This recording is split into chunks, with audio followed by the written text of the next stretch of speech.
எனவே வாலிப சமூகத்தை இந்த விடுமுறை காலங்களில் தவறான பாதைகளில் செல்லாம இல்லையா, போகக்கூடாத இடங்களுக்கு போய் தங்களை தாங்களே அழிவுக்குள்ளாக்காம, மார்க்கத்தில் லா துல்கு பி ஐதீக்கும் இலா தஹ்லுகா, உங்களை அழிவு பாதைக்கு அழித்து செல்லக்கூடாது.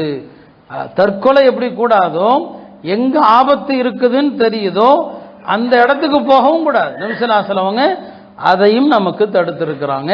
ஒரு மனிதனுக்கு உடல் நலம் சரியில்லை, தண்ணீரை பயன்படுத்தினால் உடல் நலம் பாதிக்கப்படும் சொன்னா தண்ணியை பயன்படுத்தக்கூடாது, தைமம் தான் செய்யணும். அவர் குளிக்கக்கூடாது, குளிப்பு கடமையான, தைமம் செய்யணும். ஏன்னா ஒரு மனிதன் தன்னைத்தானே மாய்த்து கொள்ளக்கூடாது. ஒரு சஹாபி குளிர்காலத்தில் அப்படிதான் தைமம் செஞ்சு தொழுதாரு.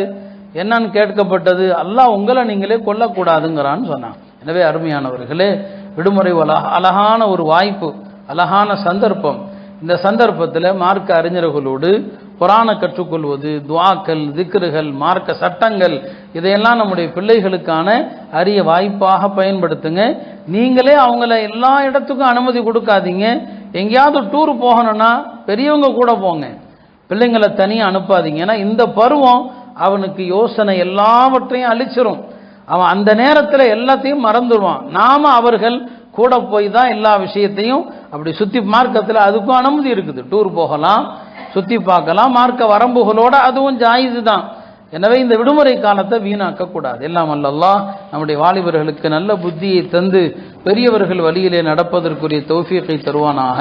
இந்த நடிகர்களுக்கு பின்னால் செல்லாமல் அல்லாஹ் அவர்களை பாதுகாத்து அருள் புரிவானாக. வாஹிரு தஅவானா அல்ஹம்துலில்லாஹி ரப்பில் ஆலமீன்.